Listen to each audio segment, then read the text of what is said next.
जय महाराष्ट्र भावांनो, स्वागत आहे आपल्या नवीन ब्लॉग मध्ये. तर आज वाजले दुपारचे 3 आणि आम्ही चाललोय यशवंतराव चव्हाण नाट्यगृह कोथरूड मध्ये, कारण की आमच्या कॉलेजच्या क्लबने एक नाट्य सादर करणार आहेत, जे की आहे देवरुपडा सज्जन. आणि आम्हाला लागली होती आता भूक आणि आम्ही आलोय आरुषा कॅफे इथे आणि तिथं खाल्लंय बर्गर आणि मॅगी आणि निघालोय समोर.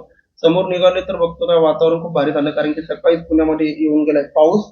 आणि आता पुण्याची गर्दी हुकवत हुकवत आम्ही पोहोचलो यशवंतराव चव्हाण नाट्यगृह इथे आणि खाली केली पार्किंग आणि आलोय एंटर झालोय आतमध्ये. तिथं भिंतीवरती लागलं होतं एक नंबर टेक्स्चर जे क्लासिक मध्ये होतं आणि साईडला यशवंतराव साहेबांची एक फ्रेम लागलेली होती आणि त्याच्या बाजूला काहीतरी लिहिलेलं आहे. तुम्ही मला ते कमेंट मध्ये नक्की सांगा काय लिहिलेलं आहे. आणि त्याच्या बाजूला एक परत एक फोटो लागलेला होता, ते यशवंतराव साहेबांचा आणि छत्रपती शिवाजी महाराजांचं एक सोबत प्रतिमा आहे. आणि महाराजाचा आशीर्वाद घेऊन निघालो आतमध्ये. आतमध्ये पोहोचल्याच्या नंतर आम्ही शोधत बसलो आमची सीट आणि सीट शोधता शोधता लागले 10 मिनिटं आणि आता बसलोय सीटवरती. आणि आता थोड्याच वेळात आपलं चालू होणार होतं नाटक. आणि आपण भेटूया आता नेक्स्ट ब्लॉग मध्ये आणि तुम्ही एन्जॉय करा हे नाटकचे पुढे पार्ट आणि माझ्या चॅनलला नक्की सबस्क्राईब करा.